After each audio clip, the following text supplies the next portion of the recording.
అడగట్లేదు, ఏది అడగట్లేదు. ఫస్ట్ నుంచి I'm very clear about it. కావాలనే ఇది ఫ్యామిలీ గొడవగా మార్చి మార్చి మార్చి అందరినీ పిచ్చోలు చేయడం తప్ప ఇంకేది లేదు. సో పాత విషయాలు పక్కన పెడితే మార్చ్ 27 మీకు ఆర్డర్ చెప్పేస్తాను క్లుప్తంగా. మార్చ్ 27 నేను పాడి షరీఫ్ సిఐ గారికి ఫోన్ చేశాను, 100కి డైల్ చేశాను. ఎందుకంటే నాకు మనుషులు జమ అవుతున్నారు ఇంటి బయట. సార్ నేను నా భార్య పిల్లలు ఉన్నాం ఇక్కడ, పొద్దున అటాక్ అవుతుంది, మాకు టాక్స్ వస్తున్నాయి, దయచేసి మాకు ప్రొటెక్షన్ ఇవ్వండి అని 100 చేయడం జరిగింది.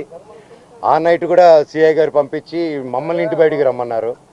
నేను మేమెందుకు సార్ ఇంటి బయటికి రావాలని క్వశ్చన్ చేసి మీరు రాలేదు. ఆ నెక్స్ట్ రోజు మార్నింగ్ కూడా పోలీసులు ఉన్నారు, నేను షూటింగ్ వెళ్ళడం జరిగింది, నేను ఇక్కడ ఉండడం జరిగింది. ఏప్రిల్ 1న నేను ఇక్కడ ఏప్రిల్ 2కి మేము బర్త్డే చేసుకుందామని మేము మా వరకే చేసుకుందాము, ఈ దీంట్లో ఈ గోల్లో అందరినీ పిలుచుకొని ఇది ఒక్కర్లేదు, ప్రశాంతంగా పాపతో టైం స్పెండ్ చేసుకుందాం అన్న బావతో చేసుకుందాం అనే ఉద్దేశంతో ఎవరిని పిలుచుకోకుండా మేము చేసుకుందాం అన్న టైంలో 1వ తారీఖు పొద్దున 1వ తారీఖు ఆ ముందు రోజు రాత్రి మేము వెళ్ళి సరే ఓకే ఇక్కడ వద్దు జైపూర్కి వెళ్ళిపోదాం, ఇవన్నీ ఎందుకు హెడ్ఏక్, మేము 4 టికెట్లు బుక్ చేసుకొని వెళ్దాం అనుకునే టైంలో మా అమ్మ అందరికి ఇన్ఫామ్ చేసి వెళ్తున్నామని. నేను వారం ముందు కూడా మా అమ్మగారికి కూడా క్లియర్గా చెప్పేశాను, నాకు విష్ణుకి ఏం కావాలో అన్నీ చేసుకోమనమ్మా, నాకు అక్కడ లేను. నేను నా వైఫ్ నా భార్య కూతురి బర్త్డే సందర్భంగా మేము ప్రియాంప్ ఇచ్చేస్తాం, మాకు మీ ఆస్తి లేదు, ఇది ఆస్తి గొడవే కాదు, మా నాన్నగారికి ఎప్పుడో పెట్టేశాను, నాకు ఆస్తి వద్దు నాన్న, మీది ఆస్తి వద్దు, కానీ పిల్లల భవిష్యత్తుకి మీకు సంబంధం లేదా, అది దట్ ఈస్ ఎందుకంటే స్టూడెంట్స్ నమ్ముకొని వచ్చారు, వాళ్ళు నమ్ముకొని వచ్చారు, అక్కడ స్టార్ట్ అయ్యేంత దూరం వచ్చింది అది. ఈరోజు నాకు ఆశ్చర్యం ఏంటంటే సిఐ గారు మీరు ఇక్కడ ఉండట్లేదు కదా అన్నాడు నాతో. సార్ అయితే మార్చి 27 మీకు ఫోన్ చేశాను కదా సార్, ఇక్కడే కదా ఉన్నాను, మీరే కదా ప్రొటెక్షన్ ఇచ్చారంటే సైలెంట్ ఉంటాడు. ఆయన స్క్రీన్ షాట్స్ రికార్డింగ్స్ అన్నీ కూడా మీకు ఇమ్మన్నాడు, ఆయన పర్మిషన్స్ మీకు ఇవ్వబోతున్నాను. అండ్ 1వ తారీఖున పొద్దున నేను ప్రెస్ బృందానికి లింక్ పంపించాను, వీళ్ళకి ఆల్రెడీ పంపించాను. ఏప్రిల్ నుంచి అప్పుడు డిసెంబర్ 8 స్టార్ట్ అయిన గొడవలకి ఈరోజు వరకు ఒక్క ఛార్జ్ షీట్ ఫైల్ చేయలేదు.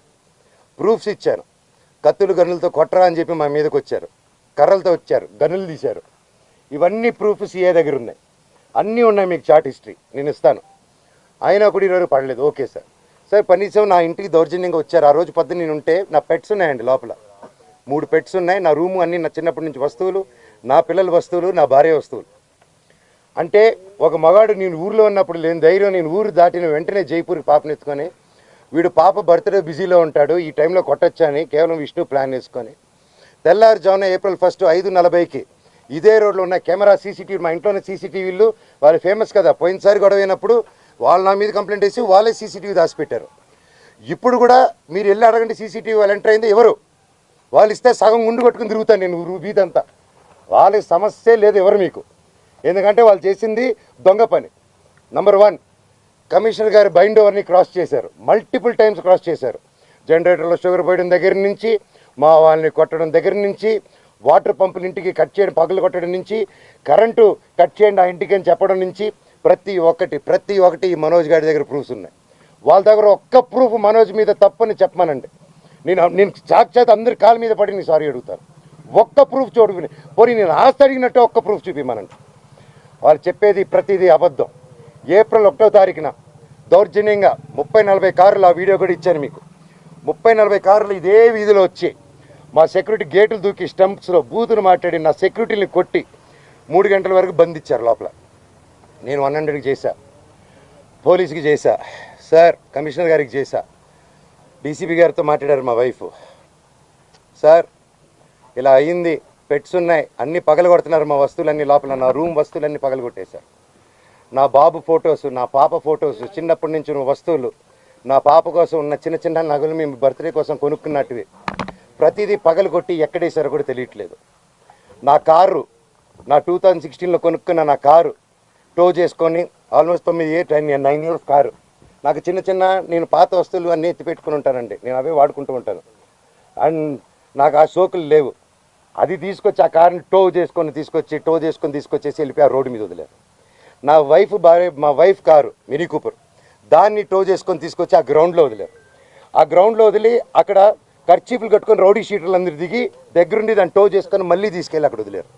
ఇవన్నీ గురువారెడ్డి గారికి, అవునా ఇంత గలీజ్గా ఎందుకు చేస్తున్నారు, ఇది బాగాలేదు మనోజ్ గారు అని చెప్పి సిఏ గారు చాలా ఫీల్ అవుతున్నారు కానీ యాక్షన్ తీసుకోలేదు. నేను వెళ్ళండి సార్ మా వాళ్ళు ఉన్నారంటే ఇంటికి వెళ్ళారు.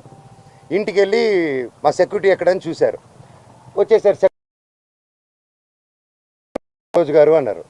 సార్ నా ఇంట్లో అంతమంది దూరిపోయి అంత 5 ఎకరాలు అక్కడ ఉండే 3 acres ఇంట్లో మీరు అక్కడ లేదు అంటే ఎలా సార్, మీరు వెతికారా అంటే నాకు చేశారా సార్ అంటే అది లేదన్నారు. అక్కడ లేరు మనోజ్ గారు, నేను ప్రొటెక్ట్ చేస్తా అన్నారు. ఇది పొద్దునైంది. సాయంత్రం 3 గంటలకి ఇదే మనుషుల సెక్యూరిటీ గార్డుని కారులో వేసుకొని వాళ్ళతో బెదిరించి వాకుమూలను తీసుకొని సిఐ గారికి వచ్చి పోలీస్ స్టేషన్లో అప్పచెప్పారు. ఇప్పుడు పొద్దున అదే సిఐ గారు అక్కడ ఎవరు లేరన్నారు. ఇప్పుడు తిరిగి అప్పచెప్పారు. సార్ మీకే ఇది చేశారు కదా, మీరే నాకు అఫీషియల్గా చెప్పినారు, కేసు కట్టండి సార్ అంటే కట్టట్లేదు. పోనీ వాళ్ళిద్దరు సెక్యూరిటీలు సార్ మమ్మల్ని కొట్టారని కేసు పెడుతుంటే వాళ్ళు కేసు తీసుకోవట్లేదు. ఆ నోట్ చేసుకొని ఎఫ్ఐఆర్ చేయాలంటే ఇదంతా నేను పై వాళ్ళతో మాట్లాడాలి, నేను నాకు రైట్ లేదు అంటున్నాడు. పోనీ నేను జైపూర్ నుంచి ఒక పక్క పాప బర్త్డే సెలబ్రేట్ చేసుకుంటూ జైపూర్ నుంచి మెయిల్ పెట్టాను. సార్ ఇలా జరుగుతుంది, గివ్ ప్రొటెక్షన్, కనీసం నా పెట్స్కి ఏం చేయకుండా చూడండి అనేసి యాజ్ సింపుల్గా నేను పెట్టాను. దానికి కలెక్టరేట్కి పెట్టాను, అందరికీ పెట్టాను. పెడితే నో రిప్లై. దానికి నేను డిజిటల్ సిగ్నేచర్ చేసి పంపించాను, నో రిప్లై. ఇవంతా చల్లవు అని చెప్పి సీఏ గారు చెప్పారు. పోనీ కంప్లైంట్ వచ్చింది కదా సార్, యాక్షన్ తీసుకుంటే లేదు. సరే నేను ఊరి నుంచి వచ్చాను. ఊరి నుంచి వచ్చింది ఇమీడియట్గా కంప్లైంట్ డ్రాఫ్ట్ చేసి. ఈ గ్యాప్లో ఏమైంది, అదే రోజు 1వ తారీఖు బార్జిన్ అయ్యారా, నేను జైపూర్కి వెళ్ళానా. అదే రోజు నైటు విష్ణు అతను ఫాలోయింగ్ కారు ఉంటుంది, ఎక్కువ కారులో అతను మనుషులు వచ్చి నా నార్సింగ్లో నా ఆఫీస్కి గోడలు దూకి లోపలికి వచ్చి నా కారుని దొంగ కీ పెట్టి స్టార్ట్ చేసుకొని ఆ కారు దొంగతనం చేశారండి. అంటే ఎందుకు ఇంత దరిద్రానికి దిగజారుతున్నాడో నాకు అర్థం కావట్లేదు. ఎందుకింత నేను కేవలం నా భైరవం, నా కన్నప్ప మీదకి నా భైరవం వదులుతాను, ఇది కాదు మనం పోరాడాలంటే ఎండి ధరల మీద పోరాడదాం, పని మీద పోరాడదాం, హెల్తీగా పోరాడదామని నా భైరవం వదులుదాం అనుకున్నాం సినిమా. ఇంకంతే భైరవం వదులుతున్నా అనేసరికి టెన్షన్ అయిపోయి కన్నప్ప పోస్ట్పోన్ చేసుకున్నాడు. ఆ కోపం ఎలా చేసుకోవాలో తెలియక నా మీద ఇదంతా రుద్దుతున్నారు. ఇమీడియట్గా డైవర్షన్. ఇప్పుడు మా అమ్మగారికి మా నాన్నగారికి వాళ్ళకి అవసరం అండి ఈ వయసులో. విష్ణు నాకంటే 4 సంవత్సరాలు పెద్దవాడు, అతనికి 4 పిల్లలు ఉన్నారు. వచ్చి మాట్లాడడం తెలీదా, కూర్చొని మాట్లాడమని అడుగుతున్నాను నేను. పెద్దోళ్ళని కూర్చొని పెట్టి మాట్లాడలేరా. ఇవన్నీ కాకుండా ఇలా పోలీస్ ఆఫీసర్తో హైకోర్టు నుంచి నాకు ఆర్డర్ వచ్చిందండి. ఇది బాగా వినండి సార్. హైకోర్టు నుంచి క్లియర్ ఆర్డరు, నేను కానీ ఇక్కడ కానీ డిస్ప్యూట్ జరిగేంత వరకు మేము ఇక్కడ ఉండొచ్చు, ఇద్దరు నేను ఎవరు ఉండకూడదని చెప్పాల. కలెక్టరేట్ దగ్గరికి వెళ్ళారు. నేను వచ్చి ఉండొచ్చు, నేను ఏం చేయట్లేదు, ఇదిగోండి అనేసి నా ఫైలు అప్పచెప్పాను నేను వాళ్ళకి.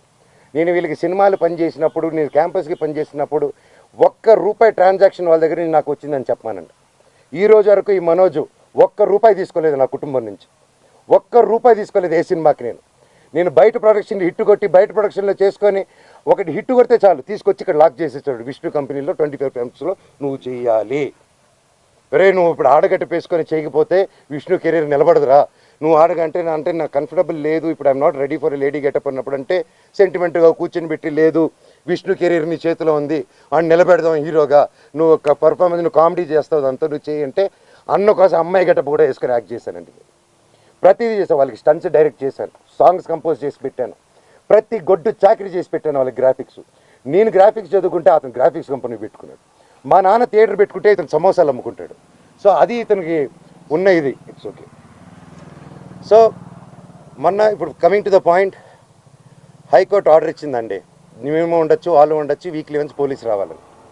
వీళ్ళు ఏం చేశారు, లోవర్ కోర్టుకి వెళ్ళి, అండ్ మాకు కేవేట్ వేస్తున్నాం అక్కడ, మీకు అందరికీ తెలిసేది.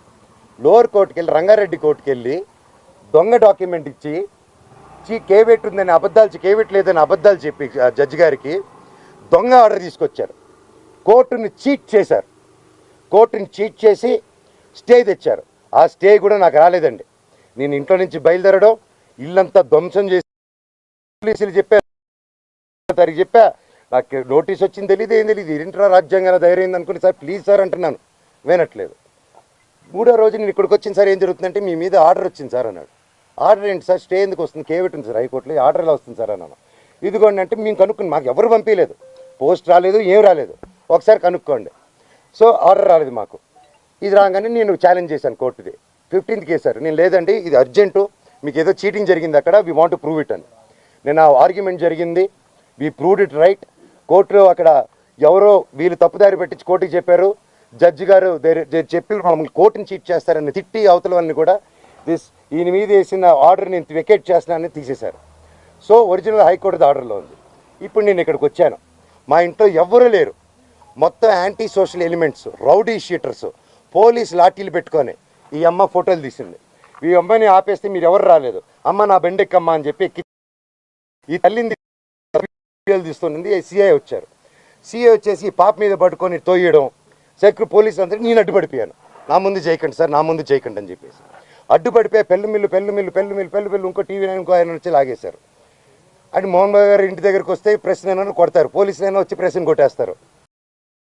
నాకు కోసం వచ్చి నా వల్ల మీకు అదైనందుకు ఐఎమ్ రియలీ సారీ తల్లి. ఒక అన్నగా నేను ఎప్పుడు ఉంటాను, ఐఎమ్ సారీ.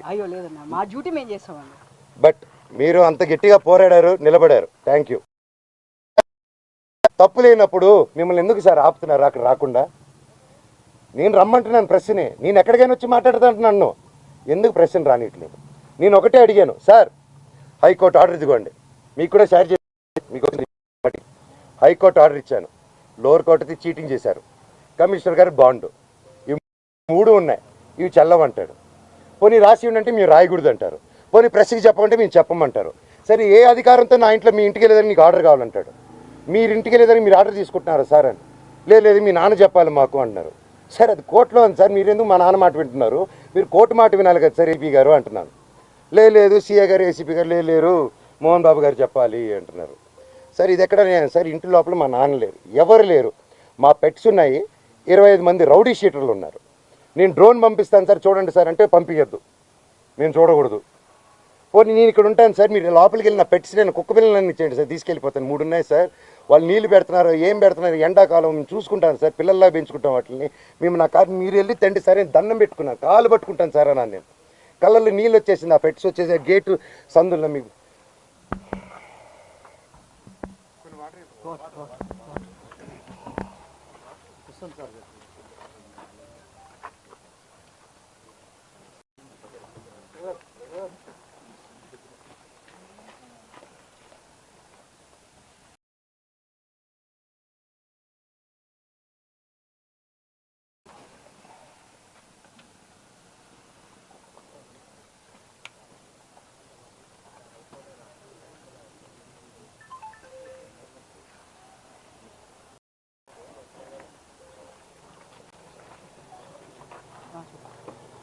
సార్ సింపుల్ అడుగుతున్నాను సార్.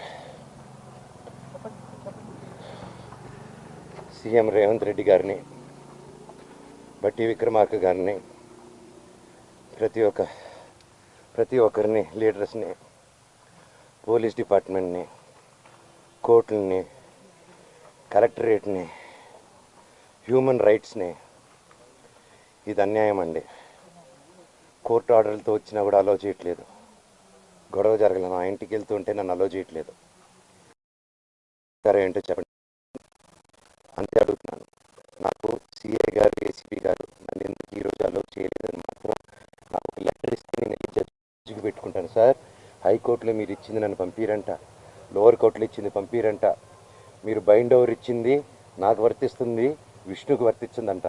విష్ణుకి 25 మంది సెక్యూరిటీ వాళ్ళు పెట్టుకోవచ్చు సార్, మేము ఎలా అడుగుతాం అంటున్నారు. ఆ వీడియోలన్నీ నా సెల్ ఫోన్లో ఉన్నాయి.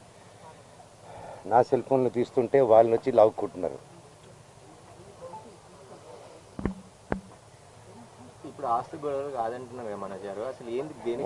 నా తల్లి మీద నా పిల్లల మీద ప్రమాణం చేసి చెప్తున్నాను, ఏ రోజు నేను ఆస్తి అడగలేదు, నా భార్య కూడా ఆస్తి అడగలేదు. మా 2 పక్కల ఆస్తి గురించి మేము ఏ రోజు సంభాషణ తీయలేదు. మాకు దొంగ సిగ్నేచర్లు పెట్టారు, ఫ్రాజరీలు చేశారు. మేము ఫ్రాజరీ కేసులు కూడా వేయలేదు. మేము వాళ్ళ కర్మకు వాళ్ళు పోతారు, కర్మ సిద్ధాంతాన్ని నమ్ముకొని ఉంటాం. అర్థమైందండి? కుళ్ళండి, చిన్నప్పటి నుంచి నేనంటే కుళ్ళు. నా జుట్టు విష్ణు చేతికి వెళ్ళాలి, నా జుట్టు మనో జుట్టు నా చేతికి కావాలి నాయన అంటే, సరే బిడ్డ వాడి జుట్టు నీకు ఇస్తారని మాటిచ్చారు. అంతకు మించి నేను అది ఇవ్వట్లేదు. క్యాంపస్ అడిగాను, చేసే మనీ స్విండలింగ్ గురించి అడిగాను, ఆ డబ్బు విష్ణు చేసే దొంగతనాల గురించి అడిగాను, పిల్లల దగ్గర దోచుకునే దాని గురించి అడిగాను, లోకల్ ప్రజలను దోచుకునేది అడిగాను, ప్రూఫ్లు హ్యాండ్ ఓవర్ చేశాను, అన్నీ చేస్తున్నాను సార్. దయచేసి నన్ను ఎందుకు మాట్లాడే స్కోప్ ఇవ్వట్లేదు, కోర్టు ఆర్డర్ నన్ను ఎందుకు అలో చేయట్లేదు అక్కడ అడగండి. సారీ, నేను మళ్ళీ ప్రశ్న